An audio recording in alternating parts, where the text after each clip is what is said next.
This is one of those cases that doesn't sit right with me. This is Dorothy Jane Scott. She was murdered in the 1980s, and for years, the killer tormented her family with phantom phone calls. And to this day, they are still out there somewhere. So let's dive into the story. So the story of Dorothy's disappearance is really strange.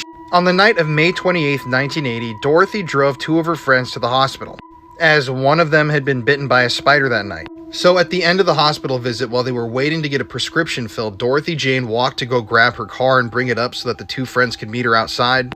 And once they were outside, the friends saw Dorothy's car coming towards them, but it quickly sped off and left them there.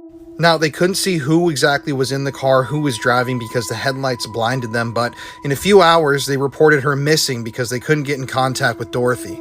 And she would be missing for years. So in the months leading up to her murder, Dorothy had acquired a stalker. She had been receiving phone calls at work from a strange, unidentified male caller. And on these phone calls, this guy would tell her how much he loved her, and then he would state that he intended on killing her soon. One day, this phantom man even told Dorothy to go outside because he left a surprise on her car, and when she went outside to look, there was a single dead rose on her windshield, which is very creepy. On one of these particularly gruesome phone calls, the caller even stated that he planned on abducting Dorothy and chopping her up into little bits so that no one would ever find her. So these phone calls obviously terrified Dorothy, and in the week leading up to her disappearance, she started taking karate lessons. Okay, so let's flash back to the night that Dorothy disappeared. Remember, her friends were waiting for her outside of the hospital when they saw her car speed by them, but they couldn't see who was inside the vehicle. At around 4:30 a.m. that morning, 5 hours or so after they saw her car speeding away, the car was found abandoned in an alleyway 10 miles from the hospital, and it was on fire, which torched all evidence that could have been in the vehicle. So Dorothy would be missing for years, 4 years in fact. But it only took 1 week after her disappearance for the killer to start calling her own parents. So about every Wednesday afternoon for a period after Dorothy went missing, this caller would call her parents and say the strangest things. He would tell them things like, "I have her."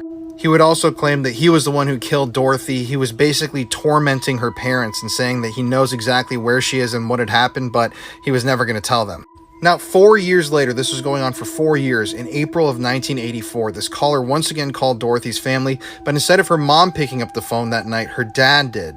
And after her dad picked up the phone calls completely stopped. That is, until a few months later. Now, in August of 1984, a construction worker would come across a set of bones that belonged to a human and a dog.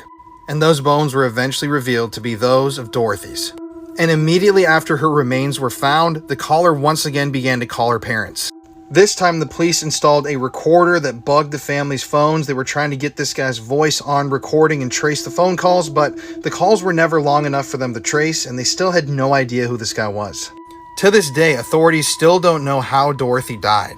And even though the phone calls eventually stopped, the killer's never been brought to justice.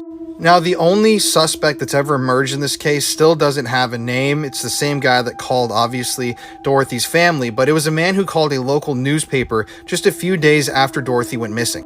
And on this phone call, this guy said that he loved Dorothy, she had been cheating on him, and that he was the one who killed her. So that means that to this day, this killer is probably still out there somewhere, and they've never been brought to justice. This crime occurred over 40 years ago. There are no leads, and I don't think that this is a case that will ever be solved. If this killer dies, I'm sure that they're going to take this secret to the grave with them.